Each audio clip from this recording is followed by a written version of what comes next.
Me he reconciliado con la impresión 3D y con mi impresora. Me ha dado tantos dolores de cabeza que prácticamente la tenía abandonada dentro de un armario. Solo me atrevía a hacer piezas pequeñas y repetidas muchas veces, porque prácticamente solamente conseguía el 75% o incluso menos. Pero si tenía que imprimir piezas grandes que necesitasen horas, al final o no salían o salían deformadas, porque una parte de la pieza se desprendía de la base de impresión y al final el resultado era curvado, deformado, distorsionado. Después de darle muchas vueltas y gracias a la ayuda de un mecenas del canal, descubrí cuál era el problema. La base de impresión estaba deformada, no era plana, tenía una oquedad. Por fin he resuelto el problema y nos hemos reconciliado. Ha sido tan fácil como coger una lija bastante vasta y empezar a hacer movimientos con forma de 8 para ir desgastando el metal hasta que quede perfectamente plano y de camino consiguiendo una textura que permita un mejor agarre. Pero todas esas impresiones fallidas que se quedaban pegadas en el FEP lo fueron deformando. Incluso se generó un pequeño poro por el que se escapaba la resina y se quedaba pegada en la pantalla. Y si quería seguir imprimiendo necesitaba cambiar el FEP. El FEP de una impresora 3D es una película delgada y transparente, hecha de fluoropolímero. Difícil de decir, de ahí la sigla. FEP, propileno etileno fluorado. Se usa en las impresoras 3D de resina y se coloca en la base del tanque de resina, permitiendo que la luz ultravioleta pase a través de ella para endurecer la resina capa a capa. Y además evita que la resina endurecida se adhiera al tanque. Es fundamental para el proceso de impresión y debe ser reemplazada si se daña o desgasta. He colocado un rectángulo de goma espuma justo donde irá el FEP. Esto nos ayudará a darle el margen de estirado perfecto. Ahora pongo el FEP entre los dos marcos del tanque, asegurándonos de que esté bien alineada y sin arrugas. Coloco el marco metálico encima y comienzo a atornillar los tornillos de forma uniforme, alternando los lados para que la tensión sea pareja. Hay que apretar con cuidado, sin pasarnos, para no dañar el plástico.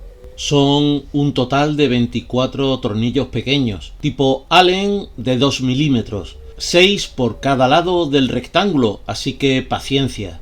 A veces uso un punzón o incluso el extremo de la llave Allen para perforar el plástico por donde tiene que pasar el tornillo, porque a veces está un poco rebelde y no basta solo con atornillar. Hay que darle una pequeña ayuda para que pase. Parece que ya ha aflojado, pero hubo bastante discusión si la impresión 3D sería el futuro del modelismo. Pero si necesitamos hacer todas estas cosas para imprimir nuestras maquetas, dudo que este sea el futuro. Me parece que la tecnología está todavía un poquito verde. Bien, pues cuando ya tenemos posicionados todos los tornillos, pasaremos a darle el último apretón para dejarlo lo más firme posible, porque la resina no se puede escapar. Veis que en este momento el FEP, el plástico, por haber usado la goma espuma, está un poco flojo. Pero ahora, al ajustarlo al marco de la cuba de resina, como tiene un reborde,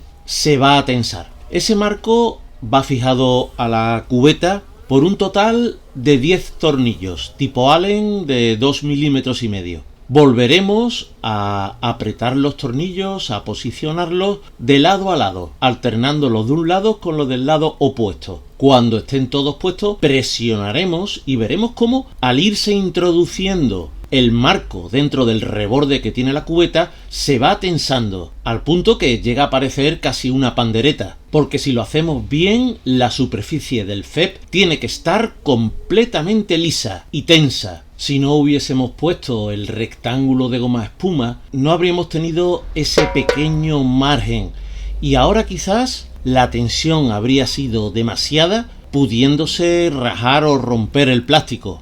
Con el FEP instalado lo limpiamos con mucho cuidado. Yo he usado una pequeña brocha de cerda blanda para limpiar el polvo o las huellas. Y con mucho cuidado y bastante miedo, con una cuchilla bien afilada, retiro el exceso de plástico. No vendría nada mal hacer una nivelación para que todo vuelva a estar como debe ser. Y esto es todo. Usar este pequeño rectángulo de goma espuma hace que ajustar la tensión del FEP sea bastante más fácil. Lo tendremos que cambiar pues cuando tenga bastante uso o si hay arañazos o deformaciones. Si te ha gustado este tutorial, pues déjame un comentario o suscríbete. Gracias por vernos y nos vemos maqueteando.